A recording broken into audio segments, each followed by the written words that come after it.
مرتضیٰ میرے چچا کا بیٹا تھا۔ ہم بچپن سے ہی ایک دوسرے سے مانوس تھے، لیکن اس معاملے میں جیت میری خالہ کی ہوئی۔ امی نے اپنی بہن کی خواہش کے آگے ہتھیار ڈال دیے اور میری منگنی خالہ کے بیٹے سلمان سے ہو گئی۔ میں ایک روایتی مشرقی لڑکی تھی اور اپنے والدین سمیت خاندان کی مجبوریاں خوب سمجھتی تھی۔ محبت کے جذبات اپنی جگہ، لیکن اپنے دل سے زیادہ دماغ کی بات ماننے پر مجبور تھی، کیونکہ منگنی کا باقاعدہ اعلان ہو چکا تھا۔ لہٰذا جب مرتضیٰ آیا تو میں نے اسے دوری اختیار کر لی۔ میں جانتی تھی کہ میری بے رخی اسے ستم پہنچائے گی، مگر مجبوری یہ تھی کہ اب میں کسی اور کی نسبت بن چکی تھی۔ بچپن کی پسندیدگی کو جاری رکھنا اب آگے سے کھیل کھیلنے کے مترادف تھا۔ اس نے شکوہ کیا کہ میں بے وفا اور مغرور ہو گئی ہوں۔ میں نے اسے صاف کہہ دیا کہ میری منگنی ہو چکی ہے اور اب میں مجبور ہوں، اس لیے ہم پہلے کی طرح نہیں مل سکتے۔ پہلے ہم گھل مل کر باتیں کرتے تھے، مگر اب یہ قصہ یہی ختم ہونا چاہیے۔ اس پر وہ کہنے لگا کہ منگنی یا شادی سے کوئی فرق نہیں پڑتا، وہ مجھ سے سچی محبت کرتا ہے اور اگر میں چاہوں تو یہ تعلق انکار رہ سکتا ہے۔ مجھے اس کا یہ فلسفہ سمجھ نہ آیا، لیکن میں حقیقت میں اسے پسند کرتی تھی، لہذا اس کی باتوں میں آ گئے اور اس سے وعدہ کر لیا کہ شادی ہونے تک ہم پہلے کی طرح ملتے رہیں گے۔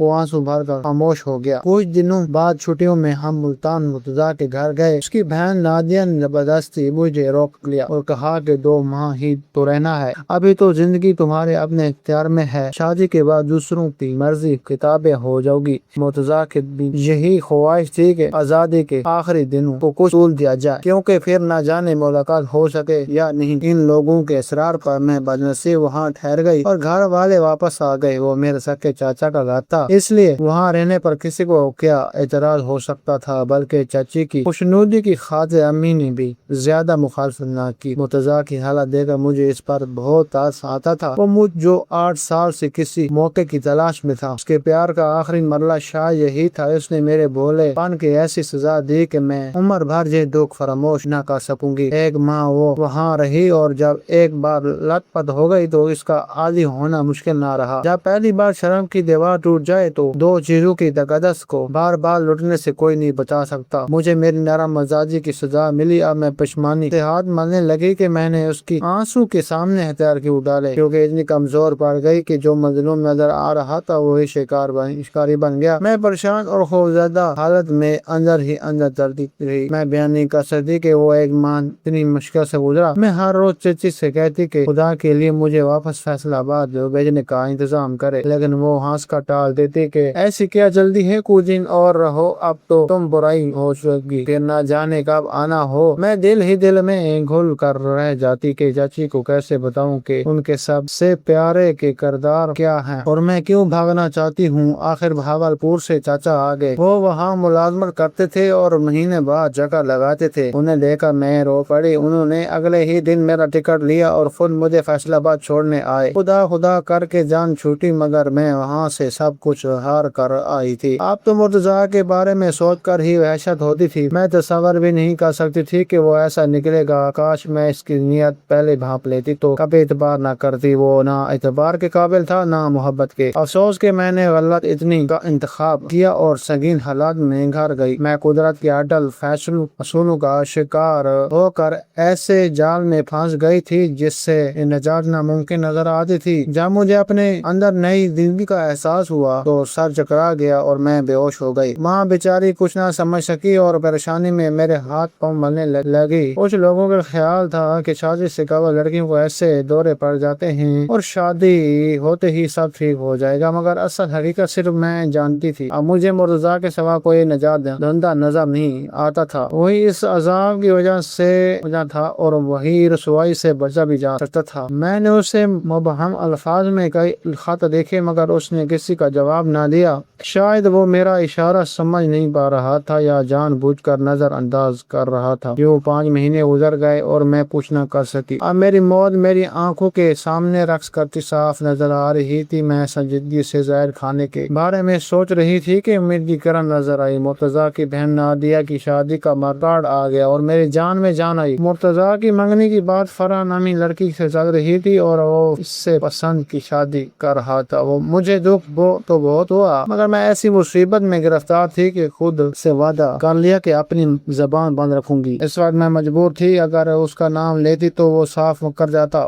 میرے میرے پاس اس کے جرم کا کوئی ثبوت تھا، جبکہ میں خود اس کے جرم کی بولتی تصویر تھی۔ اس نے کئی ڈاکٹروں سے رابطہ کیا مگر وقت بہت گزر چکا تھا اور ہر طرف سے مایوس کن جواب ملا۔ آخرکار اس نے اپنے بڑے بھائی شفیق سے رابطہ کیا۔ بھائی کی عزت اس کی اپنی عزت تھی اور میں بھی کوئی غیر نہیں بلکہ اس خاندان کی عزت تھی۔ بڑے بھائی شفیق نے بہت کوشش کی مگر ڈاکٹر نے یہی مشورہ دیا کہ کسی طرح 3 مہینے گزار لیں، پھر ہم بچے کو اپنے پاس رکھ لیں گے۔ آپ دونوں شادی کر لیں اور اپنا بچہ لے جائیں، ہم بس یہی کر سکتے ہیں۔ میری زندگی برباد کرنے والا اگر اب بھی شادی پر آمادہ ہوتا تو میں کیوں اپنی کوکھ چھانے کی درپے ہوتی، مگر ہائے رہے میری عورت کی دوری کی کبھی میں کس سے جیت نہیں سکتی۔ شفیق نے مجھے اس بات پر آمادہ کر لیا کہ میں اپنی امی کو اس راز میں شریک کروں، ورنہ بدنامی یقینی تھی۔ اس کے بعد یقیناً ابا جان کو تو ہارٹ فیل ہو سکتا تھا۔ امی کو جب شفیق نے یہ بات بتائی تو وہ سکتے میں رہ گئی۔ وہ تو یہاں شادی میں آئی تھی مگر اب یوں لگتا تھا جیسے کسی کی موت پر بین کرنے والے ہوں۔ شفیق نے انہیں سمجھایا کہ لڑکی ہے، غلطی ہو گئی ہے، اب آپ سمجھداری سے کام لیں۔ اگر آپ نے بھی ہوش کھو دیے تو یاد رکھیے سارے خاندان کی عزت بازار میں نیلام ہو جائے گی۔ مرتضیٰ ابھی چین میں تھا کیونکہ اس کے بھائی نے اس کا نام نہیں لیا تھا، بلکہ مجھے ماں سے یہی کہنا پڑا کہ فیصل آباد میں ایک لڑکے سے میری اتفاقی ملاقات ہوئی تھی اور میں چپ چاپ اس سے ملتی رہی، جس کے نتیجے میں اب بدنامی کے جہنم میں گرنے والی ہوں۔ امی بیچاری چھپ کر آنسو پوچھتی تھی۔ دیورانی کا رشتہ ایسا تھا کہ وہ چاچی سے اپنے دل کا حال نہیں کہہ سکتی تھی، اور یہاں میرا عالم یہ تھا کہ ایک لمحہ عذاب تھا، گھڑی کی ٹک ٹک ایسے سنائی دیتی جیسے موت ابھی قدموں میں ہے، لمحہ بلمحہ میری طرف بڑھ رہی ہو۔ آخر شفیق نے ایک ادارے سے بات کی جہاں مجھے سلائی کڑھائی کا کورس کرنے کے بہانے رہنا تھا۔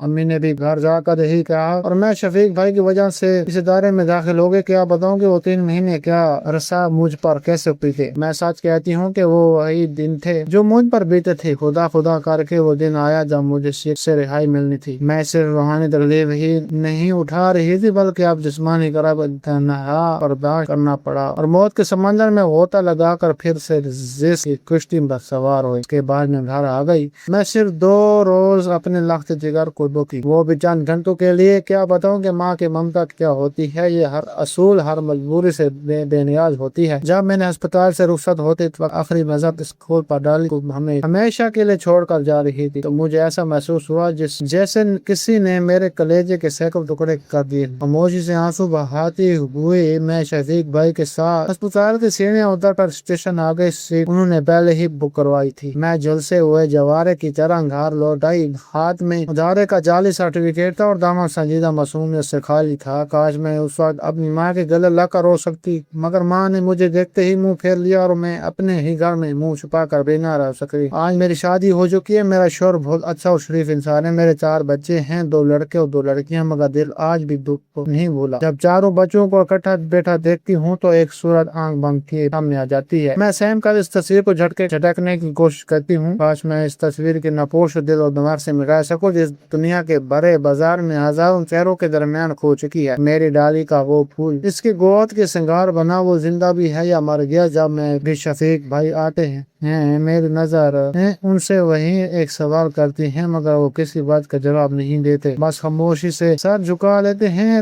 رہی بات مرتضیٰ کی تو وہ آج بھی ایک بہت خوش اور مطمئن نظر آتا ہے، جیسے اس پوری کہانی میں اس کا کردار صرف ایک مہمان اداکار جیسا تھا۔ مجھے اس سے شدید نفرت محسوس ہوتی ہے۔ میرا ذہن ہر وقت ایک کبھی نہ ختم ہونے والی ڈوبتی آگ میں اس سے لگتا رہتا ہے۔ اب میں 5 وقت نماز پڑھتی ہوں، توبہ استغفار کرتی ہوں اور ہر پل یہی دعا کرتی ہوں کہ خدا لڑکیوں کو محبت کے اس فریب سے جال اور اس مجھ جیسی دائمی ذہنی عذاب سے محفوظ رکھے۔